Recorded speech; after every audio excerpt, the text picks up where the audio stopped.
Genesis chapter 18 verses 1 to 33. Abraham's intercession for Sodom. The Lord appeared to him among the oaks of Mamre, as he sat at the entrance of his tent in the heat of the day. He lifted up his eyes and looked, and behold, 3 men were standing beside him. When he saw them, he ran to meet them from the entrance of his tent and bowed to the ground. And he said, "Lord, if I have found favor in your sight, please do not pass away from your servant. Let a little water be brought to wash your feet, and rest under this tree. I will take a morsel of bread to strengthen your heart, after which you will continue on your way. For it is for this reason that you are passing by your servant." They said, "Do as you have said." Abraham went quickly to Sarah in his tent and said, "Quickly, take 3 measures of fine flour, knead it and make cakes." And Abraham ran to his herd, took a tender, good calf, and gave it to a servant, who hastened to prepare it. And he took cream and milk, with the calf that had been dressed, and set it before them.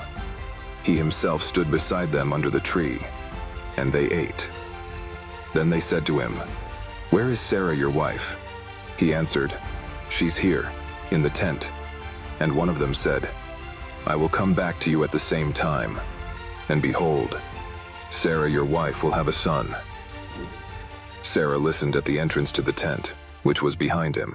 Abraham and Sarah were old, advanced in years, and Sarah could no longer hope to have children. She laughed to herself, saying, "Now that I am old, shall I still have desires? My Lord is also old." And the Lord said to Abraham, "Why then did Sarah laugh, saying, 'Shall I, an old woman, have a child?' Is there anything astonishing about the Lord?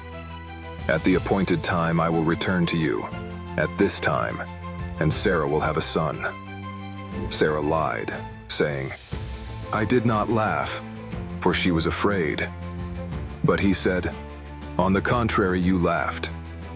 The men got up to leave and looked toward Sodom. Abraham went with them to accompany them.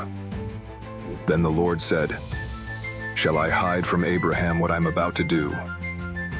Abraham will surely become a great and powerful nation, and in him all the nations of the earth will be blessed.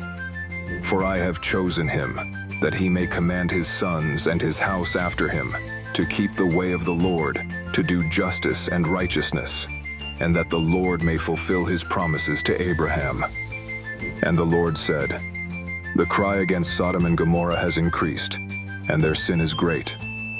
Therefore I will come down and see if they have acted entirely according to the rumor that has come to me, and if not, I will know it." The men departed and went to Sodom, but Abraham still stood in the presence of the Lord. Abraham came and said, "Will you also destroy the righteous with the wicked? Perhaps there are 50 righteous people in the midst of the city. Will you destroy them too, and not forgive the city because of the 50 righteous people in its midst? To kill the righteous with the wicked, so that the righteous are killed as well as the wicked? Far be it from you. Far be it from you. Will not he who judges all the earth do justice?" And the Lord said, "If I find 50 righteous men in Sodom, I will forgive the whole city for their sake." Abraham answered, "Behold, I have dared to speak to the Lord, I who am but powder and ashes. Perhaps 5 of the 50 righteous will be missing. For 5 will you destroy the whole city?" But the Lord said, "I won't destroy it if I find 45 righteous people in it." Abraham continued to speak to him, saying, "Perhaps there will be 40 righteous people there." And the Lord said, "I will do nothing because of these 40. Abraham said, "Let not the Lord be angry, and I will speak. Perhaps there will be 30 righteous people." And the Lord said, "I will do nothing if I find 30 righteous people there." Abraham said, "Behold, I have dared to speak to the Lord. Perhaps there will be 20 righteous people there." And the Lord said, "I will not destroy it because of those 20. And Abraham said, "Let not the Lord be angry, and I will speak no more than this once. Perhaps there will be 10 righteous people." And the Lord said, "I will not destroy it because of these 10 righteous men." The Lord went away when he had finished speaking to Abraham, and Abraham returned to his dwelling.